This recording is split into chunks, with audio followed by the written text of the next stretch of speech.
If I could take a bite of the whole earth and get a taste of it, I'd be happier for a moment, but I don't always want to be happy.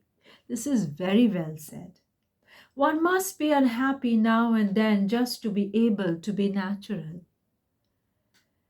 Not every day is fair, and when there is a drought, you look for rain. That's why I take the happy with the sad, naturally, like someone not surprised. There are mountains and plains, rocks and grass. One must be natural and easy. Take the happy with the sad. Feel as one who looks. Think as one who walks. And when it's time to die, remember the day dies too. And the sunset is beautiful. And the beautiful too, the enduring, and beautiful too, the enduring night. That's how it is, and so be it. This world will be beautiful after us as well. Only nature is divine and she's not divine. Only nature is divine and she's not divine. If I speak of her as a being, it's because to speak of her, I must use the language of men, which endows things with personality and forces names upon things. But things have neither name nor personality. They exist, and the sky is vast and the earth wide, and our hearts the size of a clenched fist. Bless me for all I do not know. I enjoy it all as one who knows there's always sun. Bless me for all I do not know. I enjoy it all as one who knows there's always sun. And the next one is, today I read nearly 2 pages. Today I read nearly 2 pages in a book by a mystic poet, and I laughed like someone who'd been weeping and weeping.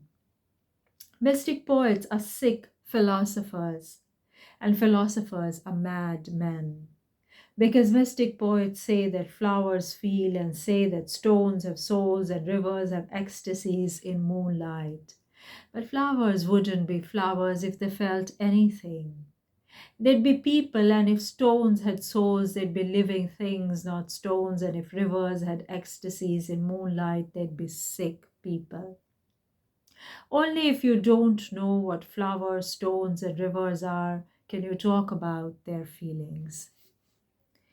To talk about the soul of flowers, stones, and rivers is to talk about yourself, about your delusions. Thank God stones are just stones and rivers nothing but rivers and flowers just flowers. As for myself, I write out the prose of my poems and I am satisfied. Because I know I can understand nature from the outside, I don't understand it from inside. Because nature hasn't any inside, it wouldn't be nature otherwise. Because nature hasn't any inside, it wouldn't be nature otherwise. One could discuss this because I think that nature does have something of an inside. I mean, yes, I mean, we impose gender on everything. But apart from that, nature is, I mean, things have been thought of as feminine and masculine. Some rivers in India, rivers in India in the language of my mother tongue are feminine. And there's only one river which is masculine, and the sea is masculine. It has to do with their behavior, and what we could say their inside nature. And if you pollute a river, it reacts that way. That's what I mean by they have an inside. But this is not to say that this poem is not splendid or extremely meaningful. This is just to delve into it. This is just to get into the flower, into the river, into the thought of the poet, into the flower and river of the poetry and the thought of the poet and the making of it. So thank you again for bearing with all of my commentary along with these absolutely gorgeous poetry of Fernando Pessoa.